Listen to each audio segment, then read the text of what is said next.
Бүгінгі видео қалай шрифт және қайдан скачать етіп алуға болатынын білетін боламыз. Кеттік. Ол үшін әрине ең бірінші видео астына түсеміз және описаниені полностью ашатын боламыз. Себебі осы сайтқа сілтемені мен описаниеге қалдыратын боламыз. Қазақша шрифт, міне қысқартылған сілтеме, үстінен басамыз. Күтеміз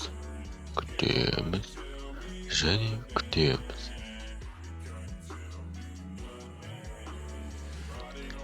Ендігі жоғарыдан шыққан окошкадан разрешить кнопкасын басамыз. Осылайша біз керекті сайтқа түсеміз. Бұл бізде тегін шрифтер сайты. Мына жерде енді сенде ойлап тұрсыңдар ғой. Ақылдынша шрифттар ау деп. Ендігі бұл жерде бір керемет фишка бар. Яғни бұл жерде текст фраза деп аталады. Бұл жерге біз қазақша әріптерді жазатын боламыз. Яғни қазақша әрпі бар сөздер жазамыз. Так, қандай сөз жазсақ екен? Точно, қандай?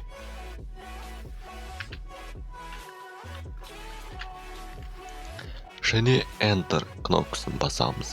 Яғни клавишасын басамыз. Enter. Ендігі байқағандарыңыздай, мына жердегі шрифттардың превьюхалар қазақша әріптерге айналды. Яғни қандай сөзді жаздық, сол сөз шығатын болады. Егер де ол шрифтта қазақша әріп жоқ болса, ол қазақша әріп осы жерде көрінбейді. Ал мына жерде көрініп тұрса, бұл шрифтта қазақша әріп бар.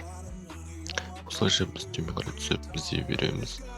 Осылайша қазақша әріптер бар шрифттарды скачать етеміз. Қалай скачать етеміз? Үстінен басамыз. Так, астынан түсеміз. Яғни робот деген кнопканы басамыз. Галочка шыққаннан кейін скачать кнопкасын басамыз.